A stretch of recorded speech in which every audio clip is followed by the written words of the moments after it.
All right, everyone, welcome back to another episode of Owls on Record. I'm joined today by Dorian Alexis, a rising senior from the Bryn Mawr cross country and track and field team. So how are you doing today, Dorian? I'm doing really well. It's great to see you. How are you? I'm doing great. Thanks so much for being here. I was hoping you could get started by telling people what your major is and what your post-Bryn Mawr dreams or goals are. Sure, yeah. So I am a political science major and a Spanish minor, and I'm thinking about going to law school, but I want to take a little bit of time off before I do so. But I'm really interested in pursuing public interest law. I care a lot about social justice, and I also want to be able to use my Spanish. So I'm very interested in immigration issues. And so one thing on my mind is that I'm thinking about going into immigration law and standing up for immigrants and using my Spanish in that way to promote social justice and issues that I care about. That's amazing. That sounds really exciting. So you've been a part of Bryn Mawr cross country and track and field your whole career as an owl, but the fall of last year, 2019, was kind of really, it seemed like a special season for you after dealing with some nagging injuries and everything. You were able to kind of be back healthy and just put together a really incredible season. I think you're most of the time the second fastest runner for cross country. You're the second fastest finisher at conferences for the Owls. I was hoping you could tell people a little bit about what that was like, what your journey in cross country and track and field has been like as an owl, and what it felt like to finally be back kind of healthy again last year.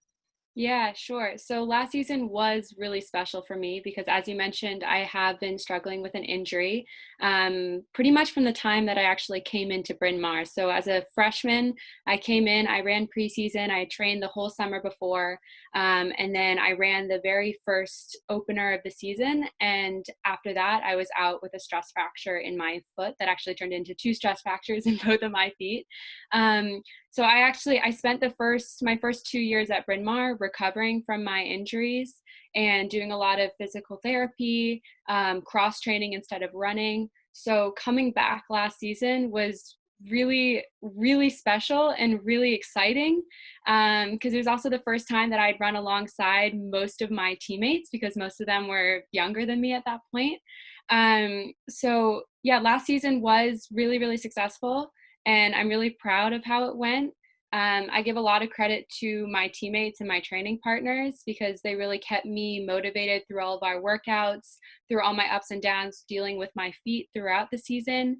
And also to my coach because my training, as I said, it has not been a linear experience because of my injuries, and they've been really flexible with kind of allowing me to have a different sort of training plan so that I don't put too much pressure on my feet. And I find a nice balance between running mileage, but also then going in the pool and on the bike to complement my training so that I'm not overdoing it on my feet.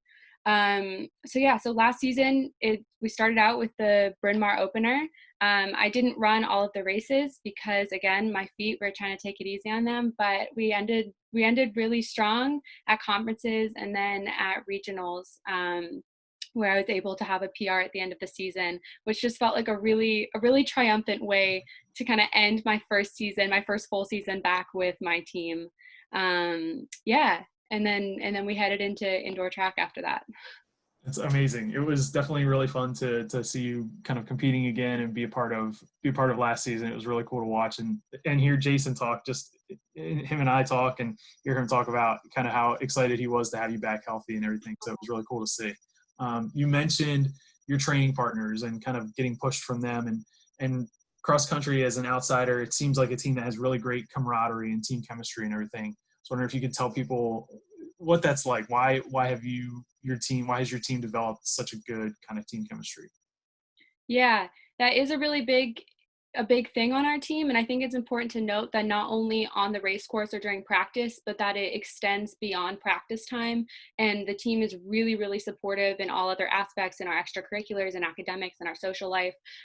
So I think having that outside aspect of support from the team then translates to our training. And that's what makes us so tight and so special as a team. But I think a lot of people think of running as an individual sport. And I can say that I definitely used to as well, because I come from a different background with running than most of my teammates. I went to a very small school through 12th grade. And at one point in high school, I was the only person on the cross country team. So for me, oftentimes it was an individual sport. So coming into Bryn Mawr and kind of embracing this more as a team sport and seeing the power of having teammates by you and beside you, ahead of you, behind you, pushing you, it's a really special experience, because in a way you are in it alone, because you're out on the race course, you might not have a teammate right next to you, but you're also all in it together because you have this common goal. And when you're practicing and you're doing workouts, we're all cheering each other on from from our different interval points, from our start and finish for our intervals. And so it's really special. And we have a lot of traditions on the team. We started one last year where we all have different colored crazy bucket hats, and we show up to races in our bucket hats. And it just kind of adds this fun aspect of like, we're not just here to compete, which we are, but we're also here to have a good time and to have this really uplifting group of support around us from each other. That's amazing. I did not know about the bucket hat tradition. I'll have to bring one by the next race, I guess. You also mentioned running for Coach Hewitt and how much help he's been with you, kind of coming back from your injury and everything. Can you talk a little bit about what it's like running for Coach Hewitt, being a part of his team and the other kind of assistant coaches you have? Yeah, so last season, so Coach Hewitt is our head coach, and then we had Coach Katie as one of our assistant coaches, and also we were joined by Coach Becca, and them as a team is a really powerful team.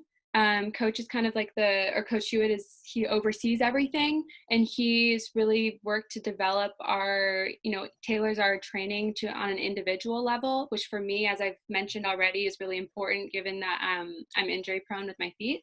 But they really make a nice balance of coaching staff because, for example, Coach Katie, she does Ironmans. And so she's really strong on the cross training side with biking, with swimming. So having her by my side, especially as I was training through my injury, was so important and an empowering experience because she brings this other perspective and really honestly taught me how to care for my body and care about myself. Which is a really crucial part of training that I think kind of came to me through my injury. And so I think they really make this nice balance of having, Coach Hewitt, who's there, who's really focused on growing us as a team. But he's also focused on having us do our best on the race course. And then having Coach Katie, who's there and can help us more on an individual level, because she's not necessarily overseeing the entire program and working with us, even if we are injured, helping us reach our goals that way. And if we're not injured, still helping us on that cross training side to complement us as we're on the race course. And it's also really inspiring to have coaches who are runners themselves and who are athletes and who are constantly competing and training, because that really keeps you going as somebody who's being coached by them. One thing that just popped in my mind that I thought I'd want to ask is cross country seems kind of unique as a sport. In the meets that I've been to, not only are you cheering your teammates on and everything, but there's a lot of other, like, people from other schools or student athletes from other schools will cheer on just kind of random runners who are going by or people who are coming to the finish line or anything like that. It just seems like overall in the sport, everyone kind of roots for each other and wants the best for each other.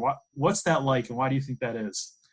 It's really special. I think running as a sport, I mean, it's a special sport because, yeah, you're not just there cheering on your team, because I think you as a runner recognize the amount of work that goes into running a race, and also I don't know if pain's the right word, but the pain you go through in a race, because, it hurts. It hurts to push through races, but that's also part of what makes this sport really thrilling and exciting, is pushing yourself every time. So I think we recognize the work that goes in for every single runner.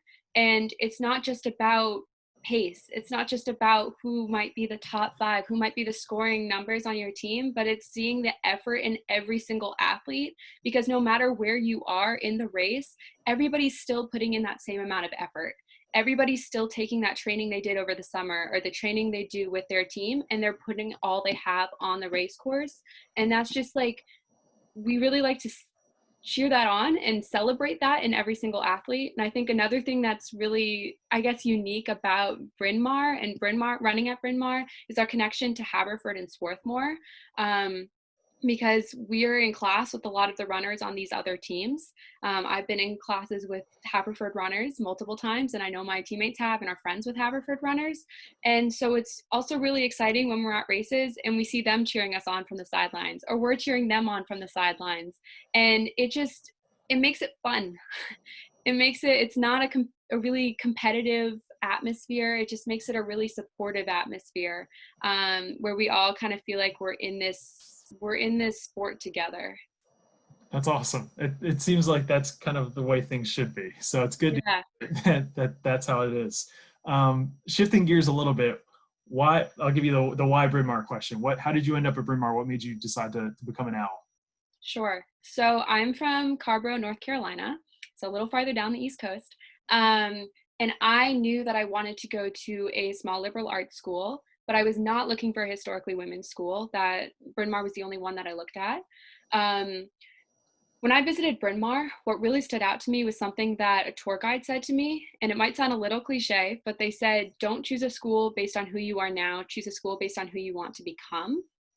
And that really stuck out to me and stayed with me and kind of informed my experience while I was visiting Bryn Mawr's campus, because I saw Bryn Mawr as a place of growth and a place that was going to change me at the end of my 4 years. I couldn't predict how I was going to change, but I knew that it was going to be in a really positive way because of the energy and the passion of the students that I saw around me and in the student body, and the types of things they were interested in, the social justice issues.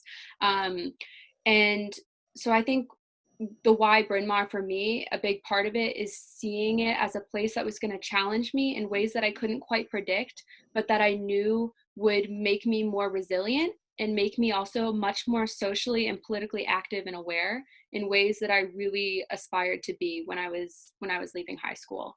And then I guess another answer to that is kind of more concretely, I really like the BICO. I really like that we're close with Haverford and you can make a smaller campus bigger if you want to. And I've been very active in the BICO. I'm actually majoring at Haverford, so I've really taken advantage of that. And I also like the close proximity to Philadelphia, but also having this kind of quieter campus life, but being able to go into the city. And then in terms of athletics, Coach Hewitt was very active in the recruiting process. He was really encouraging and he was very convincing. And so I developed a really good relationship with him throughout that recruiting process, and I was really excited for him to be my coach. I did an overnight with the team when I was looking at Bryn Mawr, and I just felt like it was a safe place, and I felt like it would be really easy to make it my home. And to fit in and feel really comfortable there. So kind of all of those aspects together are my why Bryn Mawr. Yeah, it sounds like you nailed it. It sounds like you could be a future kind of admissions officer or something like that. I do work for admissions. Oh, well, see, there you go. There you go. So kind of along the same vein, if you're, like I said, a rising senior now, if you could go back 3 or 4 years and give future incoming first year Dorian a message or a tidbit or a piece of advice, what would you tell her? I'm going to answer it from the athletics perspective. I would tell myself to take a deep breath and to care about my body and myself before getting really caught up in, I guess, my results. So I tell myself to learn how to train in a really healthy way, and which is something I've learned to do throughout my injury. And so I go back and try to help myself work through that and prevent that from having happened in the first place. That makes sense. I can see that would be a good idea. Yeah. Just to close things out, I know you were doing a study abroad this spring that kind of got cut short, and you might have had some other really interesting experiences here in your time at Bryn Mawr. I was hoping you could kind of touch on some of those. Sure. Yeah. So I was studying abroad in the spring. I was in Madrid, Spain, doing a full immersion Spanish program. So I was living with a host family. I was taking all my classes in Spanish, speaking with all my friends there in Spanish, and that was an incredible experience. I ended up being there for 2 months before I had to leave, um, and that really helped me grow in a lot of ways that I think I didn't fully expect. But it also gave me such a love of another culture and immersing myself in a love of learning another language. So that is definitely at the top of my experiences, kind of professionally or academically through Bryn Mawr. But another really neat experience is something I'm doing this summer. I have a fellowship through Haverford Center for Peace and Global Citizenship. I was supposed to be in Mexico City for it, but I'm doing it remotely. And I'm working with a nonprofit that works on refugee integration and promoting the rights of immigrants and refugees in Mexico City. And so I've been able to maintain this internship with them throughout the summer and continue my Spanish, and also work on a cause that I really care about and I'm passionate about, and that I've studied a lot in my classes, but now I'm actually able to do something in more of a concrete way outside of the classroom and see how this might be able to translate into being a part of my future career. So although I'm upset that I wasn't able to actually go to Mexico this summer, I'm really getting a lot out of this experience. And it's not just my experience with the nonprofit I'm working with, but it's a whole program through Haverford Center for Peace and Global Citizenship, where we have a lot of programming over Zoom and other sorts of ways that we come together. And they've created a lot of modules online for us to learn about these different social justice issues and how we're making an impact as a global citizen, but being really aware of, I guess, kind of like the roots of colonialism and the roots of different issues that are really key to understand in the kind of work that we're doing as fellows. So it's been a really big growing experience and a really exciting learning experience that I've really enjoyed. That's great to hear. It's amazing. Every time I talk to a student athlete for one of these things, I hear someone doing something just awesome. It's just they're so unique. Every experience is just so unique and tailored to what you're trying to do, and it's just so cool to hear. So I really appreciate you sharing that and taking the time to be on here with us today. And I wish you well with the rest of the summer, and we'll see what happens with the fall, I guess. Yes, we will. Thank you so much for having me. Sure thing. Thanks, Dorian.